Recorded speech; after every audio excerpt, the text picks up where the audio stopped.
So we can just kind of be here chatting. So when people join in, they see our faces. All right. See that coming through. Got it. Perfect. All right. Well, it is noon, so I will kick us off here. My name is Allison Madison, and I am the program manager at Wisconsin Saltwise. Saltwise, if you haven't joined us before, is a coalition of organizations working across Wisconsin to reduce the amount of salt that is headed into our lakes, streams, and drinking water. So every month we bring in different experts from frontline winter maintenance operators all the way today to people working on regulation and policy. So very excited to have knocked on the doors across the border in Illinois, and Stephen McCracken and Hannah Miller are here. TCF stands for the Conservation Foundation, and they have both been working on TMDL and TMDL-ish is what, in Stephen's words, TMDL light regulatory policies and mechanisms. So without further ado, I'm going to be turning it over to them to get started with their presentation. During their slides, if you want to type any questions that you have into the chat, you can do that. And then I will ask those questions of them at the end. If that doesn't work for any reason, you can always email me at wisaltwise@gmail.com. And I'll also put that into the chat for later. So yeah, we will turn it over.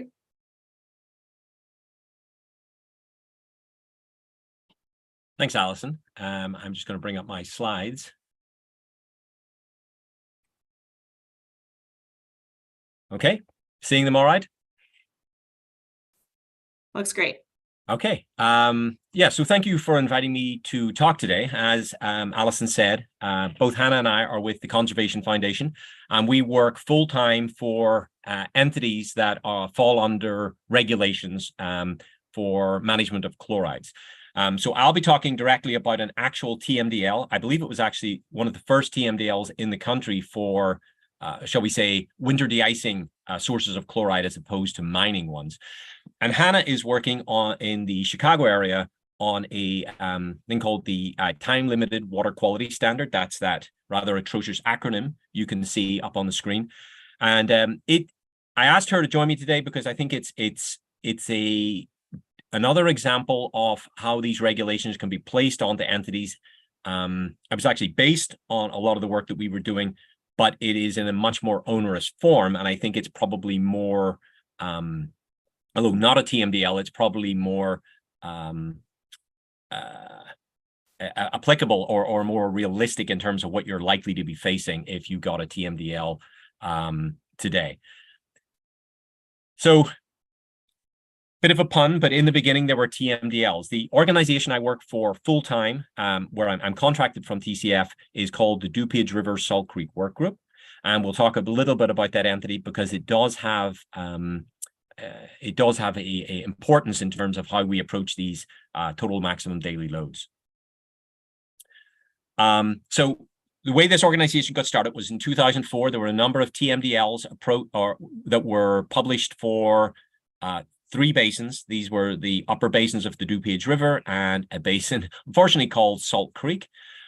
The main thrust of these TMDLs were for dissolved oxygen, but they also had chloride TMDLs for several reaches. And these were certainly the first in Illinois, but I've been told since that they were also the first ones in the country. And both of these were triggered by failure of these waterways to support aquatic life.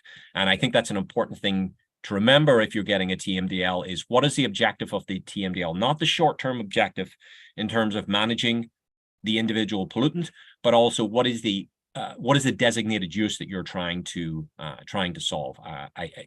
And we'll get into why I think that's important in a little bit. So at that time, we set this organization up. We went and talked to a lot of regulated entities about these incoming TMDLs, and that we felt it was better for us to manage ourselves and find local solutions for them as opposed to having them imposed on us. There was a lot of worry at wastewater treatment plants that the DO TMDLs and the chloride TMDLs were going to be put into their permits, which of course is a realistic thought. And there were worries about how technically sound the TMDLs were and the costs of them. For wastewater treatment plants, we were looking at that time in 2004 dollars, it was about a $400 million upgrade in wastewater infrastructure. That doesn't include the M&O costs that come from there. So this organization wanted to take a serious look at the TMDLs for both dissolved oxygen and chloride. And was this the best way for us to be spending our money? So you look through the list of members now, we've about 70 members. All of the wastewater treatment plants in the area are members, but also the majority of the departments of transport. So a number of villages have both of those, but every large entity such as the Illinois Department of Transport or the Illinois Tollway who run transportation networks are also members of the organization. And that reflects our work on this chloride TMDL. So a little bit about the area that I'll be talking about, but the red you can see is Cook County and DuPage counties. So this is Chicagoland in northeastern Illinois. Hannah will be talking primarily about that, the larger Cook County to the right of the smaller red box. And I'll be talking about the smaller red box for this, where this TMDL was put in place. As you can see in the call out, these three basins.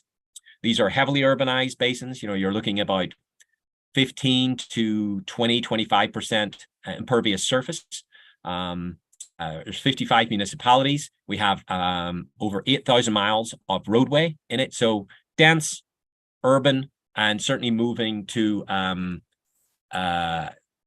even higher urban as we move out towards Chicago, which is on the right of these as you're looking at those basins to their east.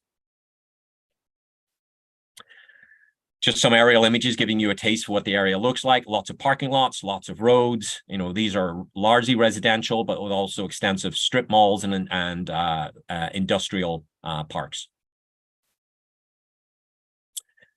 So the TMDL found that we were out of compliance in several segments of the river system with the state water quality standard. State water quality standard in Illinois is a very generous 500 milligrams per liter. That is counted both as chronic and acute, essentially. There is some moves afoot to try to get that revisited. As you know, that's that's twice what the federal guidance is. But for the moment, 500 milligrams per liter is what we had to work with. So that's a rather forgiving concentration. The other item with them was that they built certain assumptions into it. They used 14 snowfall events. They put down a certain amount of tonnage on the road based on background literature. And just a special note, of course, in TMDLs, they are a regulatory tool. So it's worth noting that this TMDL treated chloride runoff as part of the waste load allocation. So it wasn't counted as part of the non-point source. It was counted as part of the source. Okay, so sorry, just moving some of these icons here so I can see my own screen.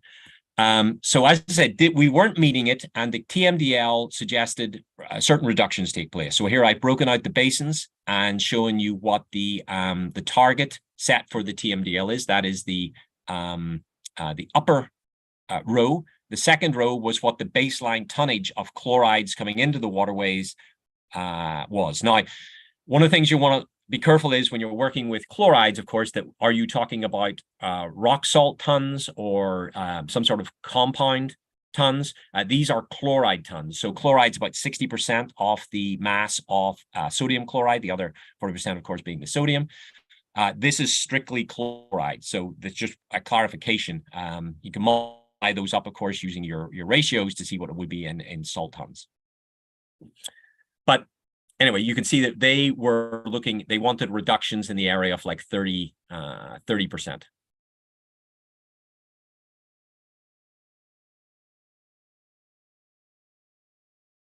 Give me a moment, screen's not advancing. Okay, so the first thing we did was we examined the data that come into the TMDL. Now, I should point out, this TMDL was somewhat handed over to us fait accompli. We did not get to have a lot of inputs on it. And that has changed since then. We've been actively involved in the development of every other TMDL since then. But this TMDL was sort of handed over to us. And so we had to then set about kind of pulling it apart and looking at the component pieces of it. So one of the things that immediately struck us was the input data that was used to develop the TMDL. So this is actually out of the TMDL report. And you can see that we have got data here from 1965 all the way through to 2000 and 2004 obviously was the year of the report, runs a little beyond that. And you can see here that we have our water quality standard, and we have two outliers. In other words, two data points that exceed the water quality standard. This is pretty standard in the report other places. This is another for one of the other waterways. The last one was Salt Creek. This is East Branch. Once again, one outlier in this case. And then we had this graphic also for East Branch, which shows us the kind of the data instead of by year, it is now by month. So all collapsed into a month. And you can see here, if you look closely, you can see we have a water quality standard violation up here on the y-axis. So to be honest, if this had been presented to us when we were when in our stride, we started 2005, we would have been argued to have this thrown out because, well, it's actually a little bit more complicated than that. We would have argued to keep it, but it to be heavily modified. We've had TMDLs that we have successfully had rejected. The state has dropped pursuing them because of this kind of data where there was a lot of data, but very little water quality standard violation. Now, the thing is, of course, the water quality standard violation is hidden in these data sets because the data was being collected during the summer, not during the winter. We collected our own water quality data post TMDL, and this is what it looks like. 50% of the data collected outside, after December and prior to, say, the end of February is in violation of the water quality standard. So that's one of the things I think that's very important to pay attention to with chlorides is what is it you're trying to solve? Are you trying to solve for summer chloride concentrations? Are you trying to solve for winter chloride concentrations? The two are linked, but they're not, they don't move in lockstep. And of course, the resolution is the same, but given the difficulty of abating chloride concentrations in riverways, I think it's very important to have your assumptions based on an adequate understanding of what the data is and what it's actually telling you. So I said that we would have fought it. Actually, we probably wouldn't have, because our own analysis did show that we had chloride violations and that chloride was a major driver of not meeting the aquatic life use. So we would have accepted the TMDL, but we would have asked for large parts of it to be rewritten, essentially. But hopefully, if you're having a TMDL development, you've been engaged with your regulatory partner from day one, and these questions are already under examination. So the second thing was that's sort of the temporal coverage of the water quality data was the spatial coverage of the water quality data. So this is the assessed waterways. All of the waterways inside these basins are assessed, the ones that are shown on the map here, that is. And the red ones were ones that had a violation of the water quality standard. We did not use this in our work to meet the water quality standard. We made the assumption that all of the waterways were in fact violation of the water quality standard, and that the state data just had not captured it. And our own data since then, of course, have shown that to be the case. If you are in an urban area in the snow belt in the United States, you have a violation of your water quality standard during the winter. It's a safe assumption that is what's occurring. Now, you're going to want data to understand exactly what that's like, and also give you a template to match your progress against. But we would not have said, oh, we clearly don't have a water quality problem because you've only got, out of 40 years of data, you can only show us 4 outliers. Our data very quickly showed that, in fact, it's just because the way their sampling protocols were set up around warm weather months was they were not capturing these cold weather months.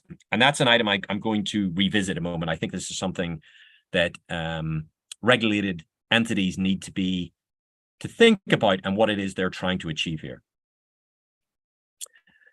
So we also then looked at what the assumptions were for how winter operators worked during this period. So the TMDLs were built off certain assumptions, a certain amount of snowfall events, fair enough, and then also application rates that they had based off literature, which were coming in at around 800 pounds per lane mile per storm.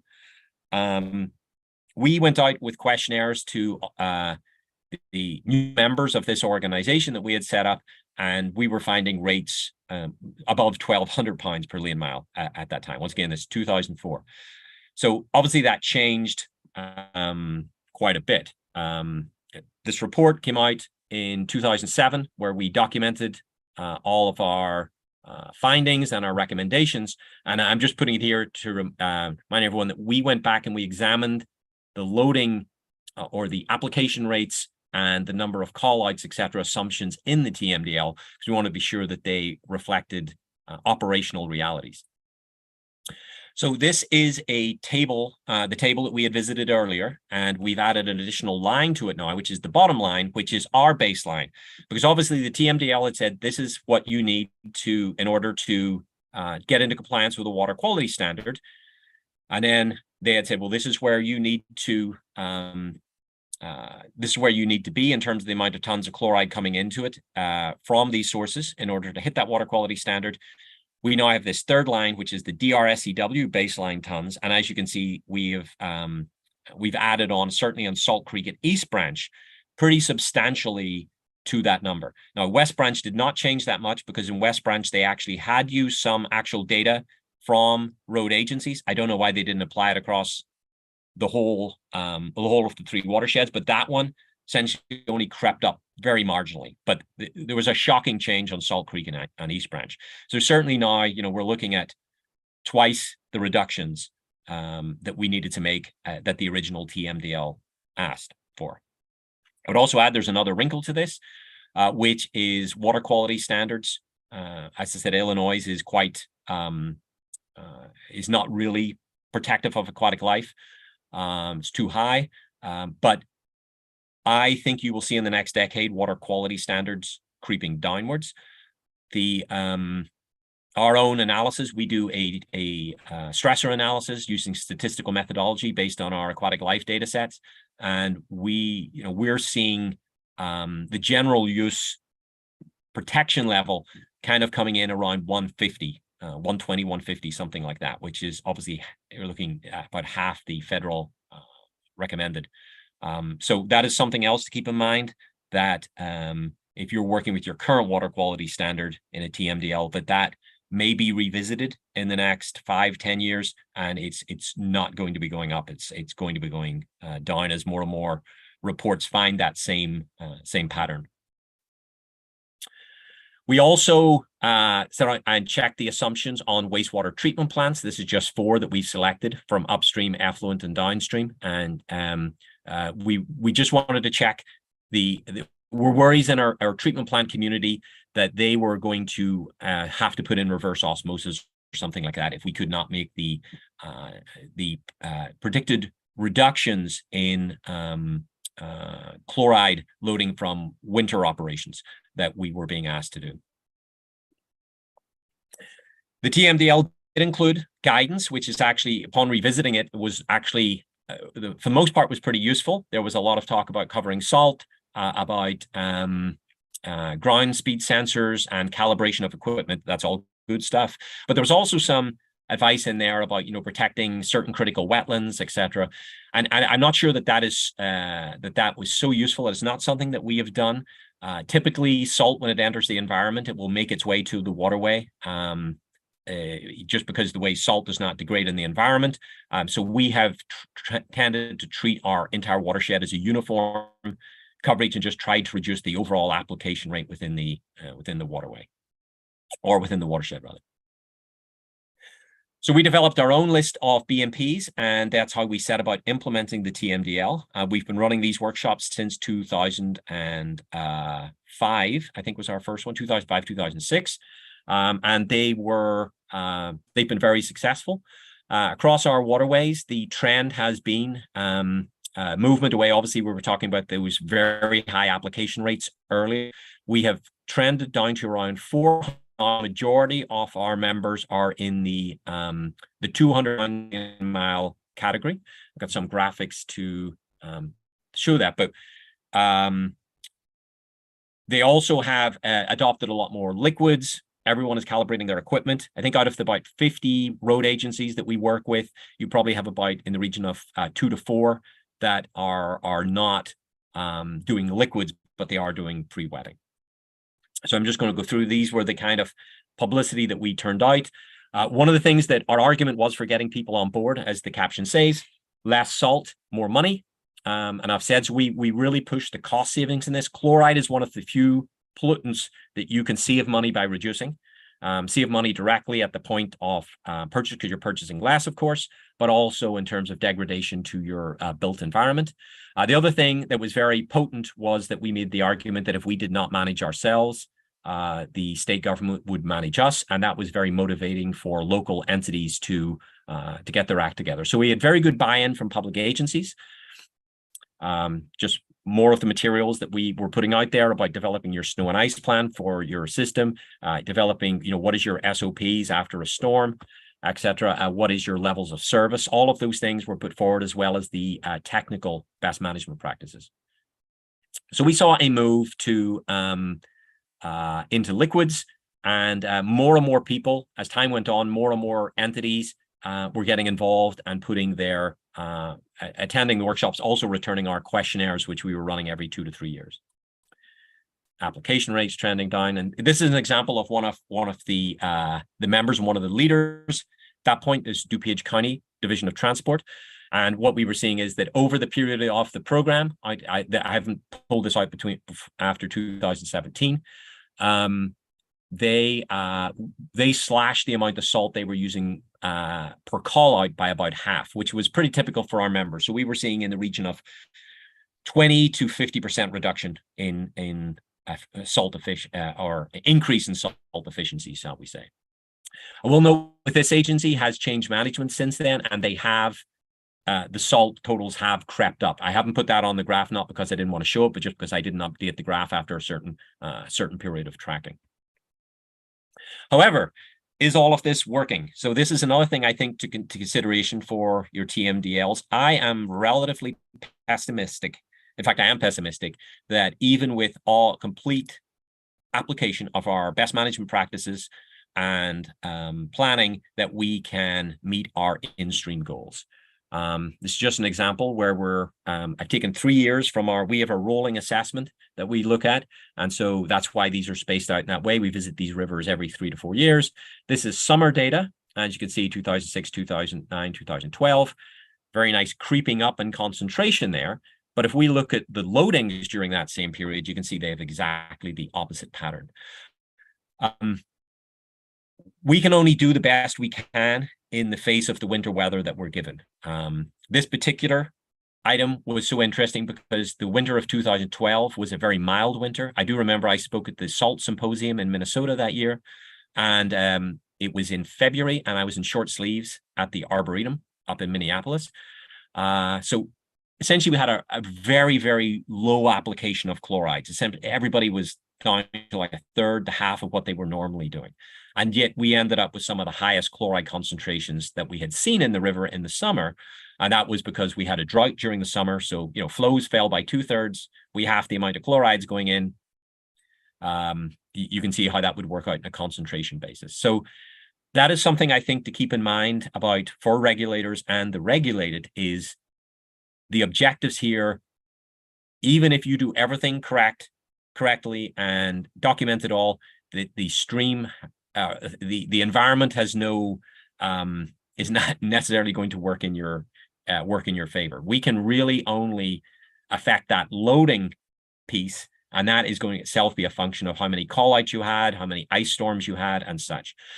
So we did try to analyze this data to see, well, are we being more efficient in the face of storms, even if it's sometimes difficult to show that we're actually improving chloride. So this is actually winter data. I tried to import the legend for these sample concentrations that you're seeing. And once again, these are estimated. That means they're coming from conductivity data. They're not from straight grabs.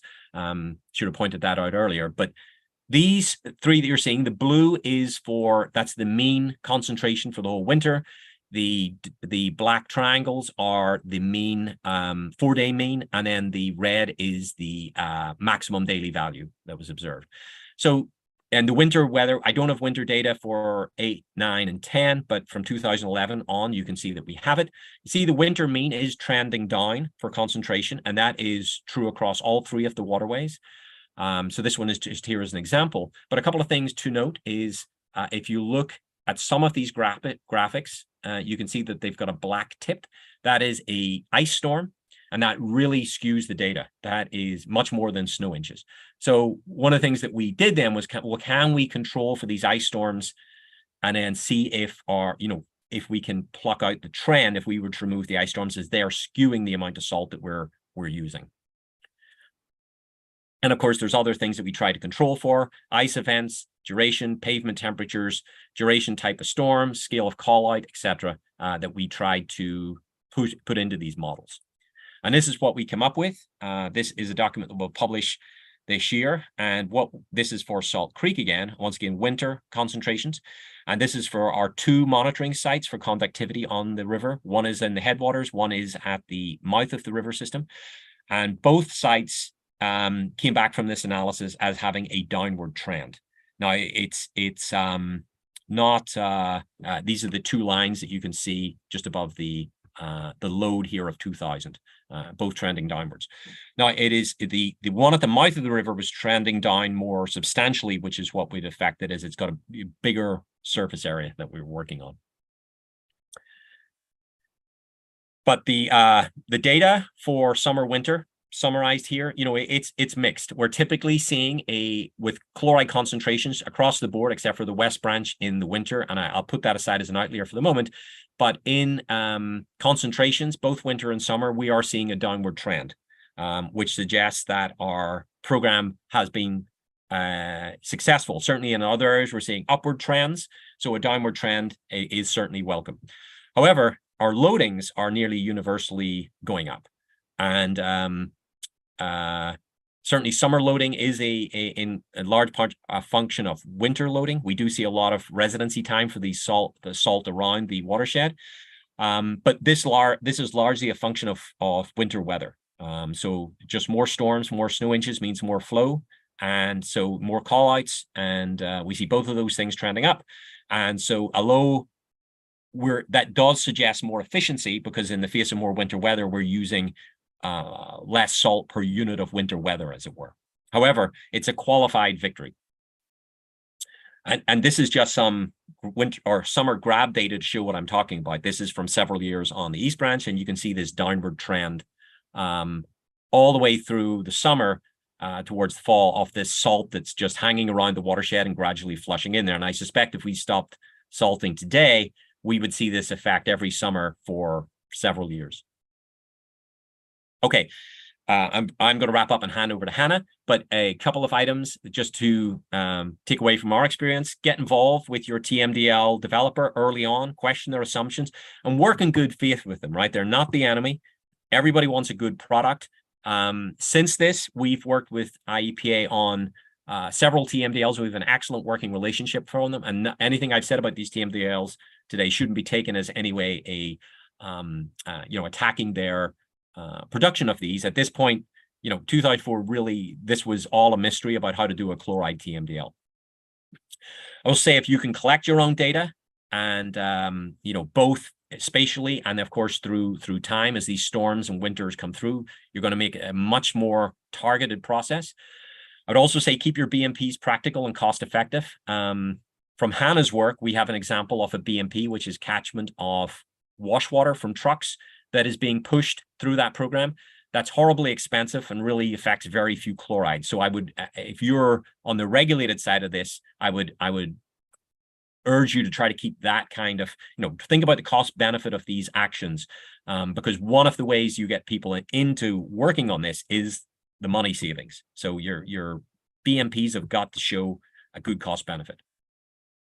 But I also think we need to be realistic that with TMDLs, with hard outcomes, that it is very difficult to achieve. I think actually Roger Bannerman from Wisconsin and I talked about this, and he had a similar view of this, having looked at winter, very mild winters when hardly any salt was used, and we were still breaking the water quality standard. He said that was like a real life experiment that was run, and our data. I remember he said that to me back in 2005 or 6, and our data certainly has shown that. And then the last thing I think is that there may be space for the regulated community and the regulator to achieve a meeting of the minds here, where a lot of the violations of the water quality standard we're seeing, of course, are during winter months with winter storms. How impactful are those winter storms with their chlorides? Of course, from an environmental perspective, that's not good, but how impactful are they on spring and summer biology? And I think that's maybe where TMDL should be heading, to think about, how do we, obviously anybody from US EPA that's listening, would be great to get some science on that. We have started working on it, but it'd be certainly nice to have somebody completely focused on thinking that through. And if that was the case, there may be a way, because what we're trying to avoid here is a clash between the water quality world and the road safety world. At the moment, this sort of softly approach, they've made huge reductions, and they're doing a great job on all this stuff, but I don't think it's going to get us to the water quality standard during the winter. Okay, and with that, I am going to hand over to Hannah. Hannah. Yeah, so I'm going to be jumping in here and talking much more about the time-limited water quality standard for chloride, which is sort of covering kind of that western, or the eastern portion that Stephen was just talking about when he was showing off some of his maps here. Stephen, go ahead and next. So kind of the area that we're really talking about is if you're thinking about this area, it's covering the majority of city of Chicago and the south and southwest suburbs. What happened was back in the 2010s, the designated use for the Chicago area waterways system was updated to support recreational uses. Through that, they did a attainable use study, a use attainability study, and it basically came back that they needed to do something about the water quality in these specific waterways. If you're familiar with the Chicago area, this is a very engineered system that the Chicago River used to go into Lake Michigan. Now it goes away from Lake Michigan. So it's kind of this very unique system that we have here. And with that changing of that designated use, the water quality standard for chloride changed. And so instead of being 1,500 milligrams per liter during the winter, now they're needing to meet 500 milligrams per liter year round. And we're definitely not going to be able to meet that chloride standard in these waterways. So I have to give MWRD, which is our local wastewater treatment operator in this area, a lot of credit for kind of spearheading a lot of this kind of effort to get this started. And there were 48 organizations that participated in a joint submittal for a watershed-based variance to the Illinois Pollution Control Board. Basically, they submitted that they weren't going to meet this, but they wanted to present an alternative to how they were going to be meeting this chloride standard. Stephen, go ahead. Next. Yep, got it. So this is what we ended up with. And this process from that joint submittal, there were a lot of meetings involved. There was a lot of public involvement, as well as a lot of public comment and hearings that were involved in this process. So this process started in 2015, ended with the joint submittal in 2018, and was finally approved in November 21 by the Illinois Pollution Control Board. So it was a very long process to reach this point, and was ultimately approved by US EPA in May of 22. And it is a watershed-based approach to reducing chlorides. There had to be some legislative law changes for the state of Illinois for their water quality standard to allow for the watershed-based approach. But the watershed-based approach is because this primary source of chloride in this area is our road salt. We're not seeing as much influence from our water softeners as much as I know Wisconsin does. And so for this area especially, it was much more important that this was a watershed-based approach to helping to reduce the amount of chlorides in our waterways. One of the things that's kind of unique with this is that we're reaching we're shooting for what's called the chloride hack, or a highest attainable condition. And that hack is based on the average chloride concentration during the winter months. And it's being averaged over each 5-year term, essentially. And it's so that basically it allows for the weather variability to happen. So that as our organizations are making changes and improving their operations and adding the BMPs, they're not necessarily going to be punished for, say, we have a winter that's outside of their control. That's much more, we just have a harder winter that year. Or we have what kind of happened with what Stephen was explaining with some of the issues where we had a mild winter and all of a sudden now we're seeing these really high base levels of chloride because we're having flow issues. And so it's to allow for that kind of that variability to happen.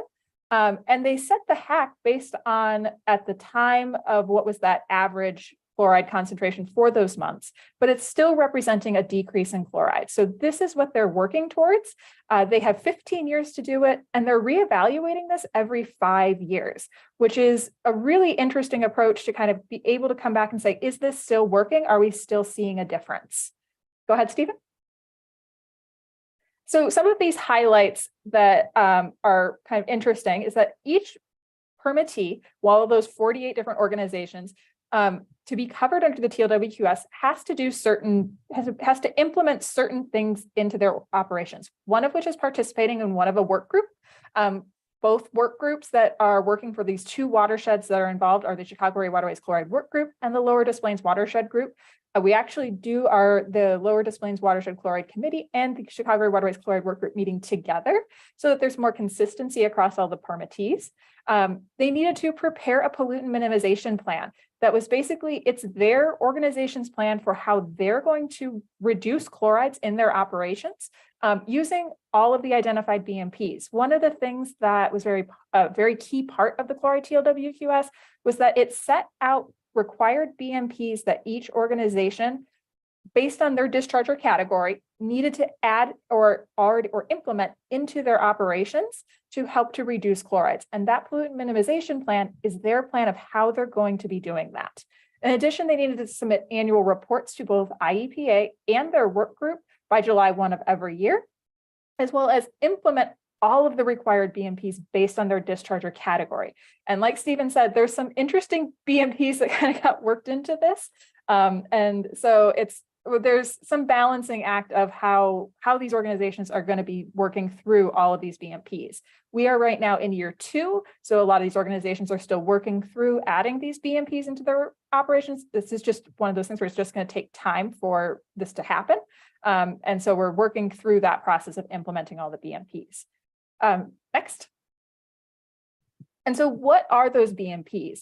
The TLWQS explicitly included accepted best practices for safe surfaces. So it's all of those best practices, the best management practices that we talk up, but all of these trainings that I know Wisconsin Saltwise has done, all the trainings that we've done through the Conservation Foundation, through all the watershed groups.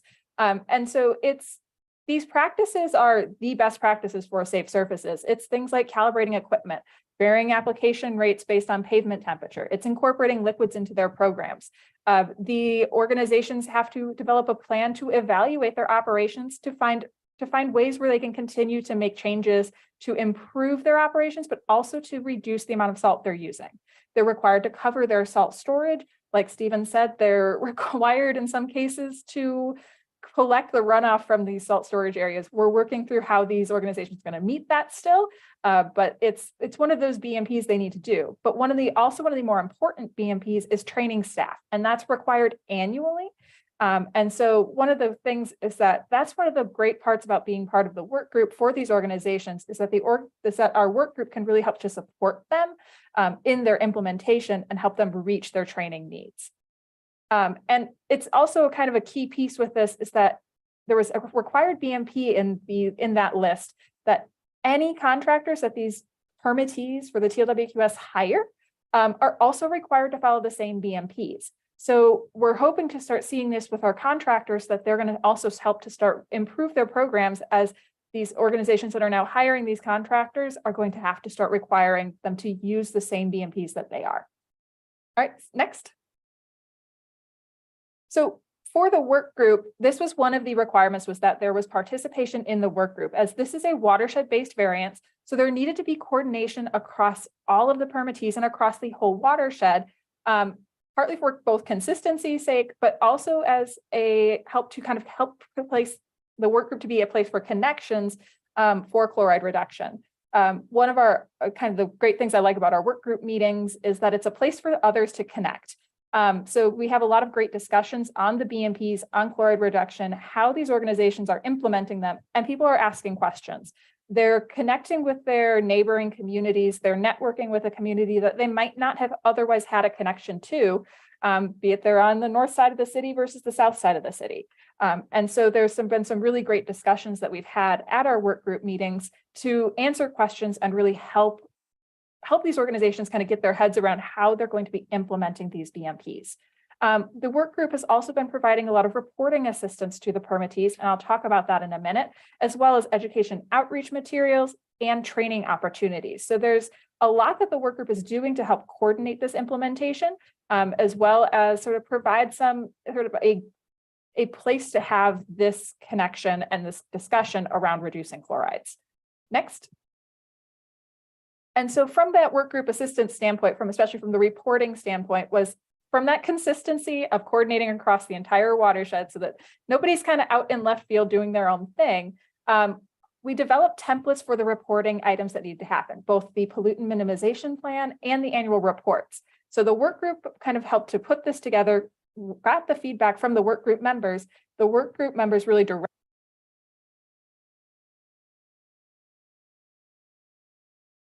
Hannah, we lost your audio.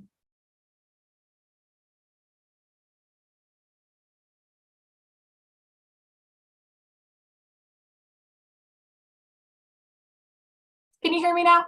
Yes, perfect. Maybe? Yes. Yeah. Okay, great. So one of the things is that we developed these work group, the work group developed these templates. The members had a lot of input, a lot of feedback into the templates themselves. They provided a lot of what they needed out of the templates to make it something that was also going to be a usable document for them, especially from the PMP standpoint. There were a lot of organizations that didn't necessarily have the means to hire a consultant to help them with this. And so the work group really stepped in to kind of help take that role. So with the PMPs, we really helped to rely on these snow and ice plans that a lot of these organizations already had in place to say, okay, so how are you already meeting this BMP? How is it documented in your snow and ice plan? Let's not reinvent the wheel. Let's point to that plan as part of your PMP.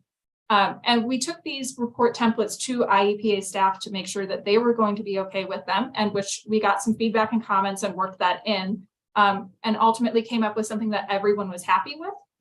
We also developed a documentation template to help support members for that annual reporting needs, because the order outlined, it's about 2 pages worth of bullet pointed items that needed to be included in that annual report. Which it's a lot of information for a lot of these communities who might just need, before we're just reporting on, okay, I've used this amount of salt in this year, great, I need to order this amount next year. And so suddenly now they're having to actually report on how many lane miles they're treating and what types of salt they're using on their lane miles. Are they using anti-icing? Are they using liquids? And so there was a lot more information that needed to be incorporated into these annual reports. So there are also work group status reports that needed to be submitted along with the reevaluation. So the work group is assisting with that. Next. There's a lot of training opportunities developed from the work group.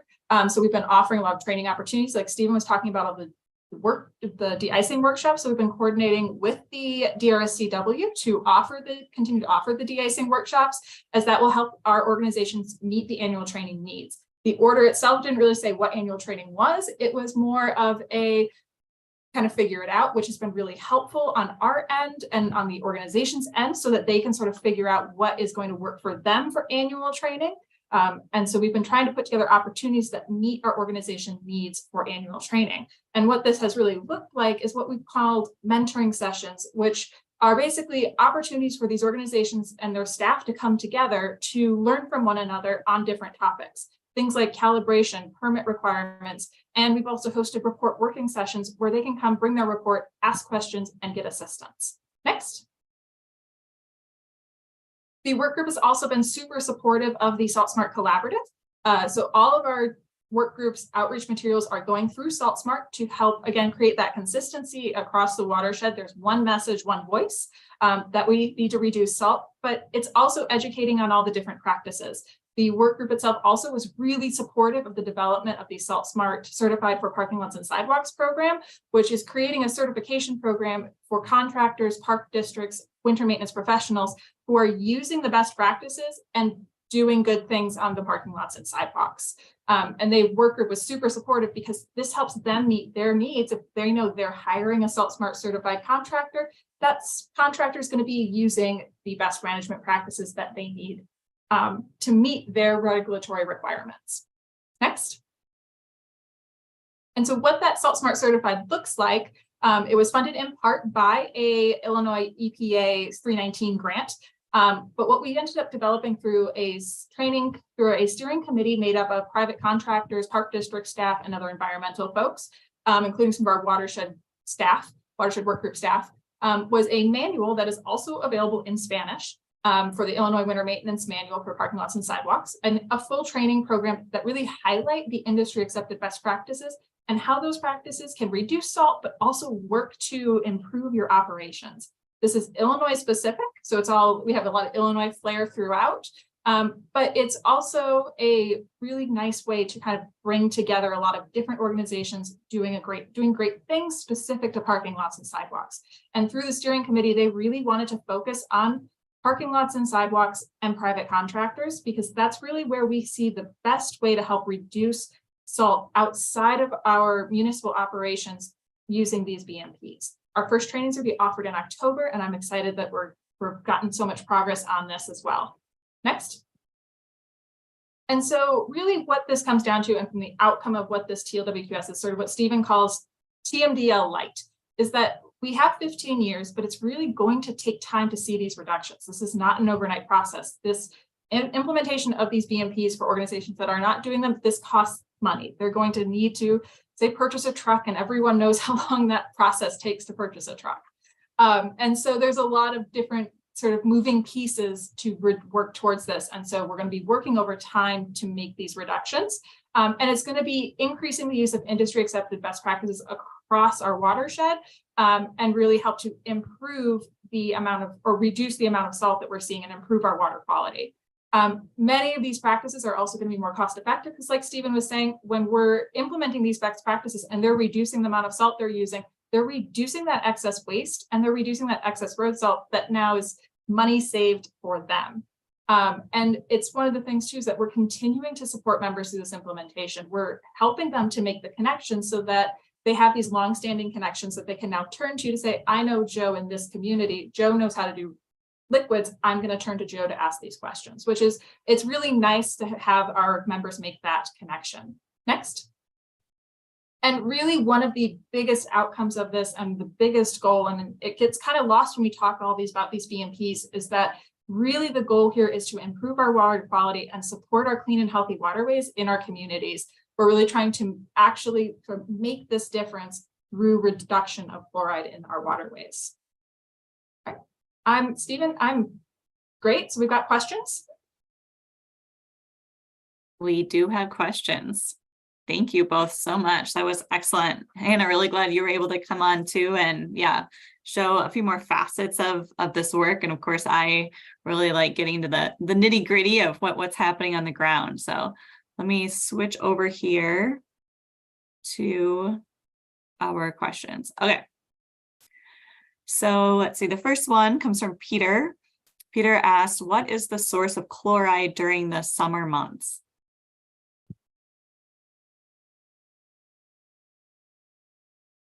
I think so. Yeah, I can do yeah, either one of you. How to manipulate the things there. So, well, they're coming out of wastewater treatment plants. So what we typically see is they're coming out of there about 100 to 150 milligrams per liter, and that's a steady background source, and that's coming from.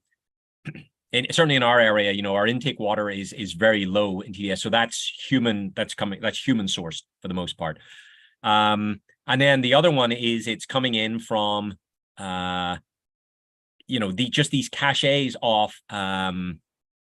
salt that we have all around the watershed. I mean, you look in the corners of parking lots, you look in the grooves of tar macadam on parking lots or on a road or in the gutter, you will see salt. I mean, my kids always roll their eyes when we're out somewhere and I'm tasting bits of the parking lot, the lab in my mouth, say, yeah, it's salt. So, several heavy rainstorms, street sweep, they're still there. In July, August, you'll still find salt in all these areas. So every time it rains, some of that is picking up and washing off. So that's largely, to me, that's the two sources certainly that we have.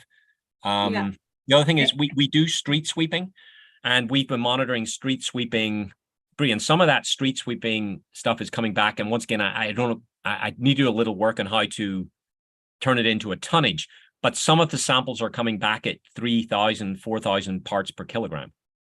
Salt chloride. Yeah, one thing, Stephen, right now, this is just an administrative thing. Could you end the screen share? Oh, yeah. Let me see. I could do that so people can see a little bit better. Okay, there we go. I liked having the tandem. Yeah. I mean, I think another really big component of this, not to be overlooked, is the source of chloride in the summer months is the winter salt that went down, right? It's in the groundwater now and it's in our soils. So even if you don't see it, right, on the pavement, like it's latent, that like historic legacy chloride is there, and recharging those streams in the summer months, right? And when we don't have a lot of drought, or don't have a lot of water, when we have a drought, like you said, was it 2012, without additional rainfall, like that's salty water. Yeah, it's one of those where, when I know some of the work that Stephen's done through through the DRSCWs, some of those graphs you can see continue when they've monitored through the spring of just how long it takes that chloride to come back down. It's just from all of that being washed back in. Yeah, and we had a really great speaker last year during Salt Awareness Week, Charlie Paradise from UW-Milwaukee, talking about the influence of groundwater chloride on surface water. So I'll put that in the chat in a minute, but let me look at our next question. Here comes from Terrence. What are your thoughts on why chloride levels are increasing while application levels are decreasing? Which I think you did end up, discussing a little bit about that drought in 2012, but maybe you want to expand on that a little bit more. Well, yeah, so 2012 is a little bit different, where, we didn't try to look at any of those iterations of how many callouts there were and everything. It was simply, chloride concentrations were tracking up at the same time as loading was going down. And that's simply because, of course, the amount of dilution water we had in the rivers had changed. But I think her question is going towards we were finding that concentrations were tracking down across all our sample winter and summer chloride sampling area, but the loadings were still going up. So we're simply putting down more salt, but per unit of storm, we're putting it down more efficiently. So a municipality has maybe cut the amount of salt it's applying every time it goes out by 50%. But now if it goes out 9 times as opposed to 7, that extinguishes a lot of those efficiencies in terms of like a mass balance for the year. So they're being more efficient in the face of the winter weather they have, but we have more ice, we have more winter snow inches and more callouts. All of that then translates to, that's why we're seeing it. There's an increased flow in the river during the winter, and that loading has gone up. So, if you did a kind of a flow to load kind of, well, that's a concentration, but a ratio, you would see that that those two things step up in tandem. And as I'm saying, there's limits to what our efficiencies with BMPs can accomplish. Mm-hmm. All right. Next question coming in here from Joe. How much development has there been in these watersheds over the period that you're showing data for? Yeah, virtually none. They were pretty much built out. And it's a great question, because that's one of the things that you can operate in the background and you don't think about it. Your impervious surface has increased, and that would obviously also push up loading. One of the big developments that we did have was the Illinois Tollway put in a major road. I mean, it was essentially the same as a whole new municipality being wedged into the waterway. And so in Salt Creek, certainly there was extra loading coming from from that entity. Now they have had a hyper aggressive reduction program. Them about it. We actually had a trading program set up with them where they would pay local entities to buy new equipment to drop the amount of salt that they were using, so the tollway could add some. But in fact, the tollway themselves have been very aggressive in the amount of salt that they're using, and they expanded that program outside of the footprint of this new development to their whole network. So that, you know, that prompted them to be more, as they told me before, their environmental program was planting trees, and now it's salt. So yeah, I don't think that development is the factor driving that up, but that's certainly something in TMDLs. There is a piece in the TMDLs about extra allocation, etc., that you want to think about, but in our particular case, that wasn't the factor. Great, thank you. And the last question we have here is from Peter, kind of switching gears a little bit. At the homeowner level, are you encouraging the use of sand instead of salt? Any idea what percentage of total winter salt use comes from homeowners? Well, I'm speaking for Hannah, but we don't know for land homeowners. It was a smaller part of the program, and it never got the focus that we should have, because one, we know it's a smaller portion, and it's also your efficiency of outreach to that group can be relatively small and then very hard to track. But no, we and I'd like to hear what Hannah thinks about this, but typically we also do not encourage sand. It can become a slipping hazard in itself and then create other environmental issues. So we typically stay with, you know, whatever compound of chloride is best for the surface temperature that you're facing. But homeowners will be, one of my slides said other sources, and that's the private contractor would be the next big one that we would like to get to work more with. And I know from some of the national working groups that that's something that everyone around the country is struggling with. You know, it's not, you don't have a nice endpoint like you do with the public works department with that diffuse group, and they're operating under a different business understanding. Hannah, what do you think of salt or sand? Yeah, I know from our perspective on it, especially when we're developing materials to push out through the Salt Smart Collaborative, it's a lot more of focusing on only using what you need, because we've known that it's when that sand washes into our storm drains, we've also seen some clogging and some other issues. And it's just not as something we know people, especially in Illinois, our bare pavement is really that target that everybody's looking for. And so instead of pushing sort of the non-bare pavement, we're pushing for only using what you need and really being smart about choosing a product that's going to work based on that pavement temperature. And even pushing out to say, when it's having materials geared towards the homeowner, of when it gets really cold, change what product you're going to use, but only spread it sparingly. And so trying to, again, get the message out there, but really encourage the use of shovels and ice scrapers and other tools first before you reach for the salt. Because if you can get to that bare pavement with just a shovel, great, you're done, you can stop. And so it's moving in that direction, I'd say, instead of pushing more for the abrasives instead of sand, instead of the actual salt. And it's through our Salt Smart Collaborative program and Salt Smart Certified that we're really working on reaching the contractors and starting to make that kind of that big step of getting to the contractor voices and to say, okay, you guys are next on our list. Let's start talking about making some changes. Excellent, thank you. And I just checked, looks like I think we're at the end of our questions, which is good because we're at the end of our hour here.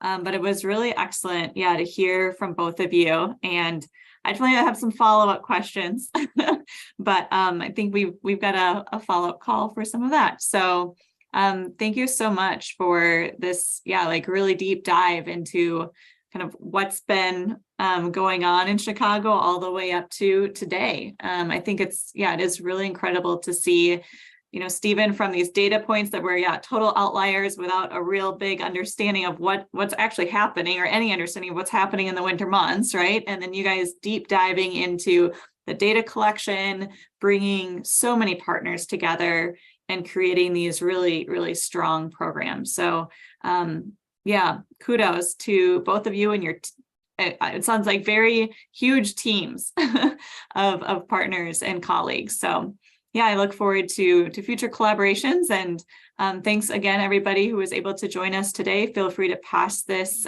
link along, and you can rewatch it or share it with anyone. And otherwise, we hope to see you next month. Take care. Thanks, everyone. Thanks.